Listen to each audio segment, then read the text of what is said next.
ជំរាបសួរប្រិយមិត្តនៅក្នុង Facebook ទាំងអស់ជាទីគោរពថ្ងៃនេះខួប10ឆ្នាំពុទ្ធនៃ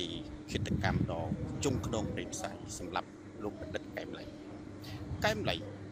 នៅក្នុងរបបសពថ្ងៃគ្មានទេយុត្តិធម៌សម្រាប់កែមលីប៉ុន្តែការរំលឹកវាជាការចងចាំប្រវត្តិសាស្ត្រដើម្បីប្រឆាំងទៅនឹងប្រតិកម្មគិតកម្មដ៏សាហាវនៅក្នុងប្រទេសកម្ពុជាទៅលើរូបលោកកែមលីនិងអ្នកដទៃទៀតកាលពីលោកកែមលីនៅរស់គាត់បាននិយាយយ៉ាងច្បាស់នៅក្នុងរបបហ៊ុនសម្រាប់អ្នកបញ្ចេញមតិនិងធ្វើនយោបាយត្រូវកាន់វីសា3តែវីសានោះជាភាសាបរទេសហើយភាសាខ្មែរថាទឹកកាមានន័យថាកន្លែងដែលត្រូវទៅទី1វត្តព្រះពុទ្ធមានន័យថាត្រូវគេបាញ់សម្លាប់ដូចជារូបគាត់អញ្ចឹងទី2ចៅស្រុកដូចជាអ្នកនយោបាយជាច្រើនក្នុងនោះមានរូបខ្ញុំដែរឯចំណែកទី3គឺព្រីសតមានន័យថាជាប់គាត់យោងតាមសាររបស់លោកកែមលីអ្វីចំណុចទាំង3នេះគឺនៅតែពិតនឹងឆ្លុះបញ្ចាំងអំពីរបបហ៊ុនខ្ញុំមានសំណួរ2ទៅកាន់ប្រិយមិត្តនិងអន្តរជាតិថាបើយោងតាមសាររបស់កែមលីសំណួរទី1តើវាអាចឈានថ្ងៃអនាគតចូលទៅក្នុង ICC ឧក្រិដ្ឋកម្មអន្តរជាតិដូចជាលោកឌូដឺតេដែរឬទេហេតុអ្វីពីព្រោះសាររបស់កែមលី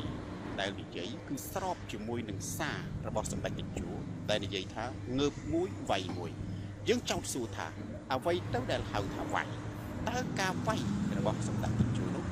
វាជាការសម្លាប់ចាប់ដាក់គុកឬក៏បង្ខំឲ្យចាក់ចេញពីក្រៅស្រុកបច្ចុប្បន្នតើវាយនោះយើងត្រូវឲ្យនិយមន័យថាដូចម្ដេចបើយោងតាមកែមលីវាយគឺមានន័យថាវីសាទាំង3នឹងហើយគឺសម្លាប់ចាប់ដាក់គុក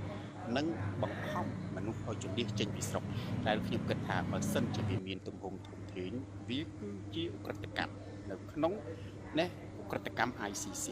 សំណួរទី2ខ្ញុំចង់សួរថាតើយើងសុខចិត្តអង្គុយរពូសោតទ្រឹស្ដីរបស់លោកបណ្ឌិតកែមលីថាវាជាទ្រឹស្ដីត្រឹមត្រូវឬមួយក៏យើងទាំងអស់គ្នារួមគ្នាដើម្បីកែប្រែវីសាទឹកតការទាំង3នោះនៅក្នុងប្រទេសកម្ពុជាបញ្ចប់សម្រាប់អ្នកបញ្ចេញមតិនិងធ្វើនយោបាយមិនត្រូវទៅវត្តប្រពុតមានន័យថាមិនត្រូវបានគេបាញ់សម្លាប់មិនត្រូវគេចាប់ដាក់គុកដោយសពថ្ងៃពីនៅក្នុងប្រទេសកម្ពុជាសូម្បីតែខបិននិងមិនត្រូវចាក់ចេញពីប្រទេសដូច្នេះសំណួរនេះគឺសំខាន់ហើយខ្ញុំគិតថាវាមិនមែនជាចម្លើយសម្រាប់បងប្អូនដែលឆ្លើយព្រាមទេសំណួរទាំងពីរនេះវាគឺជាលំហាត់ហើយខ្ញុំគិតថាយើងនឹងរករូបមន្តឃើញនៅថ្ងៃណាមួយដើម្បីបញ្ចប់នៅអំពើផ្ដាច់ការនិងអំពើហិង្សាយ៉ាងព្រៃផ្សៃទៅលើនយោបាយនិងសិទ្ធិបញ្ចេញមតិនៅក្នុងប្រទេសកម្ពុជាសូមអរគុណ